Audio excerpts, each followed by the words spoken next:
I like my linked episodes like I like my meat. Medium rare, so long as that's safe for human consumption. If you didn't laugh, watch yesterday's game linked. Don't worry, we'll wait for you. Microsoft is changing Windows so that it complies with the Digital Markets Act, and many of those changes sound like things users have only wanted for years. Starting in a release preview for Windows 11 before expanding to Windows 10, all apps in Windows can be uninstalled. This will now include Camera, Photos, and even Cortana, the app that's been dead for 3 months. You can even uninstall Microsoft Edge, as long as you're in certain European countries. Those countries can also set Windows search and widgets to use non-Edge browsers and choose if they want their Microsoft account to sync data across products and devices, something I can't believe wasn't already possible. But the creme de la creme is that Windows will respect app defaults in Europe, which also includes the default chosen by the app. You see, apps choose how to open content on Windows, and some first-party apps simply prefer Edge, because Microsoft believes in an app's right to choose to send you to a shitty browser. If all these changes make you sad you don't live in Europe, there is a solution. Lie. If you reset your PC and change your region, you'll get access to Windows but good. Windows pero bueno. Apple surprise announced that they'll be adding RCS support to iPhones next year. This is so sick. Soon, videos texted between iPhones and Androids won't look like they made a stopover in the year 1995.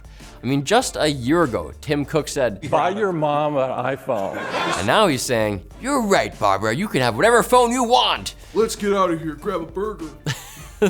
This is likely also in response to the EU's Digital Markets Act, which requires companies like Apple to be more interoperable. And while Tim Cook hasn't given up the war against the DMA, this is one battle where he seems to have surrendered.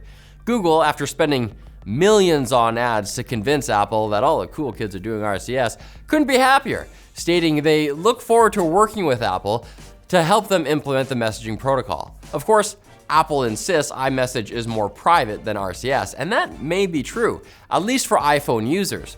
The RCS standard the company is adopting does not include end-to-end encryption. That's something Google adds to their Messages app, capital M Messages. And because of Google's deals with phone carriers, iPhone RCS messages may travel through Google servers. Even worse, the green bubble, it's not going away.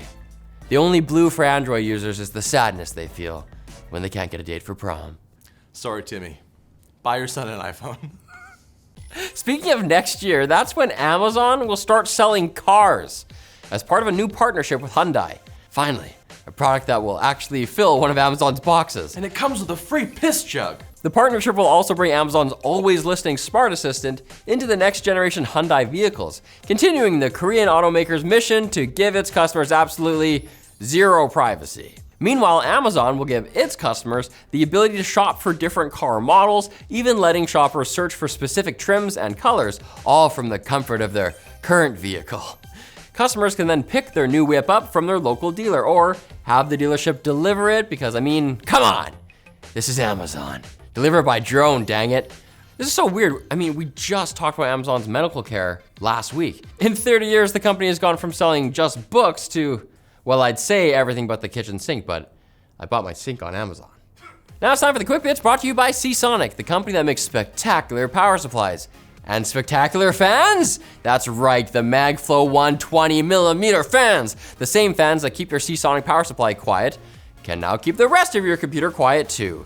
Plus, their snappy magnetic connection system makes installation as simple as, well, sticking magnets together. I mean, they basically do it themselves. You can get an individual fan or start chaining them together with a 3-pack by checking out the link below. Ah, the Quick Bits. They've always been celebrated for their excellence. There is a California quick bit. YouTube is launching a tool to let users create AI-generated music using the voices of consenting artists. Currently, the list of artists includes Charlie XCX, T-Pain, Papoose, and even some with real human names. The tool is powered by Google DeepMind's Lyria and is only currently available to about 100 US-based creators. Baby, we've got nothing in common. But hey, who knows? Maybe one day you can make Charlie XCX sing about how annoying it is to say the name Charlie XCX. I mean, my mouth already hurts. Google is bringing new functionality to their Search Generative Experience, or SGE. Select users can create an imaginary product using AI image generation and then search for a real world product that's similar to whatever demented thing you just decided to curse the world with.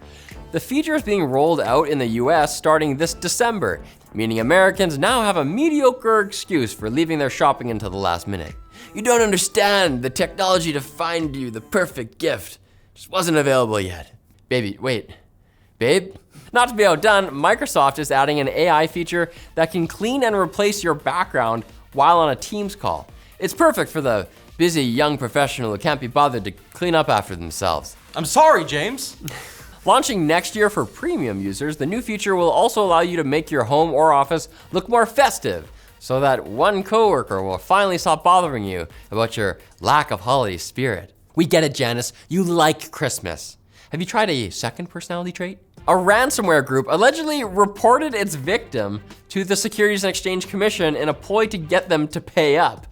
The group said it breached digital lending company Meridian Link, then later posted a screenshot of an SEC complaint it claims to have filed against Meridian Link itself for failing to disclose the breach. Under a recently adopted SEC rule that goes into effect next month, publicly traded companies will have to report to the SEC within 4 days of learning of any significant cybersecurity incident.